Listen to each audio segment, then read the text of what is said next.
Hey, it's me, MLB. Here is chapter 133 of Gains, and this one is titled Operation Clothes Grab. Sorry, bro, Kiri said quickly, letting you go so you could go and hug your other boyfriend. Whatever. I just don't want people seeing. Bakugou grunted as his strong arms engulfed you, and he bent his head down to kiss your neck. You cuddled him closer and then let him go. Hey, I kind of need some help from both of you, you said as you fiddled with your hands nervously. Anything, Kiri replied brightly. What is it? Bakugou asked. Well, I went to see Mum just now and she needs clothes from home, you said, hoping that they would just catch on. Naturally, Bakugou caught on immediately.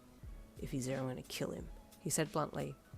I don't know if we necessarily need to kill him, but I would like you to be with me when I go there just in case I need some support, you said. Wait, what's happening? What's going on? Kiri asked, completely missing the whole crux of the conversation. I need to go and get clothes for Mum tomorrow, and Dad might be home. I don't want to be there with him on my own, especially after what Mum told me. I'm really mad at him for being so selfish and cruel to his own wife. What did he say to her? Kiri asked with concern. He then told them about what you and your mum had talked about, including everything about her quirk, leaving nothing out of the conversation. I knew it, Bakugou grunted when you revealed that she had an enhancement quirk that would be gifted to the one that she loved. Did you, though? You asked cheekily. Like, not even I knew, and I'm the daughter. I didn't know about the quirk, but it makes sense, he replied, and you nodded. Yeah, well, in any case, I think Mum is looking to get a divorce, but she just can't jump that hurdle yet, you said with a sigh. I know I'm less involved, but I think it's a good idea. It's her and I to the very end anyway. Stuff Dad, he can die in a hole for all I care. I'll help him into the grave faster, Bakugou growled. I have no doubts, but please don't actually kill him, otherwise you'll have to go to jail, and I don't want that, you said, reaching out to give him another hug. But thank you for being in my corner. I'm in your corner too, Kiri added in, feeling a little left out of the conversation since he wasn't as emotionally invested as much as Bakugou was in your father's demise. Oh, I know, Squishy, come here. You can help me carry boxes and stuff, okay? You offered, finishing your hug with Bakugou so you could step over and give your redhead a hug too. He grinned as you reached up and wrapped your arms around his neck. Okay, so after internship tomorrow we'll go back to my house, yes? You asked your redhead. Yup, he said with a giant toothy grin. Okay, awesome, you smiled. And you, Cat? I'll be there, he said with a malicious smirk on his face. I'm worried now, you chuckled. That next morning you got up early to talk to Aizawa about the interviews and told him you had decided to go with Girl Nation. Will you be contacting them? You asked him as you sat in the office talking to him. Yes, when would you like me to tender the interview? He asked. You hummed. Maybe in 2 days' time. That'll be closer to the end of my internship with Fat Gum, so I hopefully won't have too much on, you said, thinking hard. Very well, I'll email them back, he said with a nod. I'd do it today, but I got a bit of a job to do this afternoon for Mum, so I can't. And then I also have training with Ori tomorrow, you said. It's a little tricky to try and fit everything in. Do you need assistance with your job for your mum this afternoon? He asked you, feeling like you were bringing it up for a reason.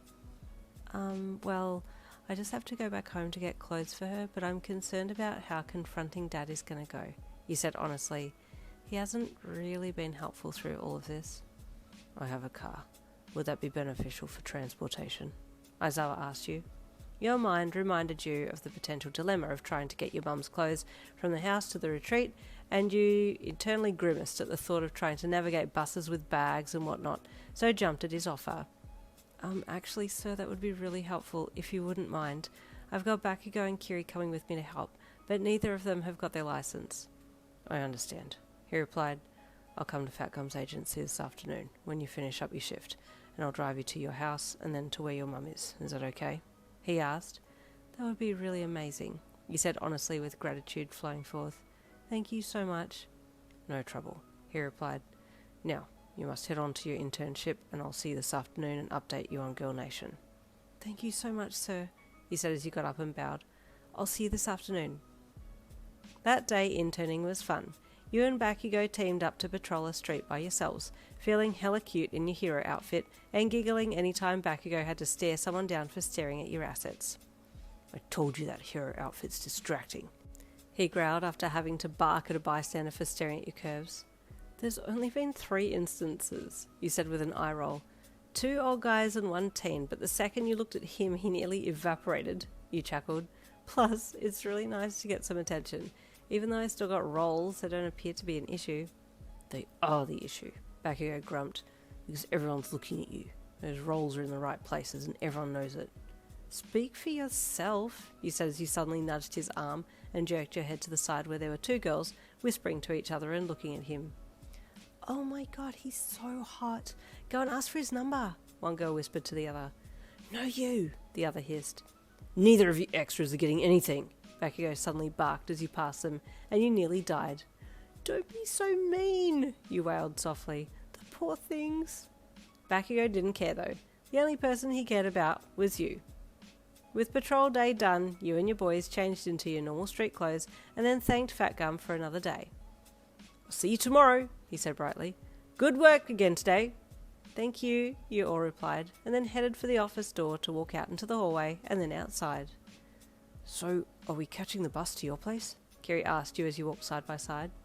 No, actually I got us some wheels, you said with a smirk. Oh, who is it? He asked. Yun, Aizawa's voice called to you as you and the boys stepped out of Fat Gum's agency. Aizawa-sensei is going to drive us there, you said with a grin as you waved back at him. Oh man, I haven't finished my homework and it was due this morning, Kiri wailed softly. Kiri is about to get a lecture. Stay tuned for chapter 134 coming tomorrow. I'll see you then.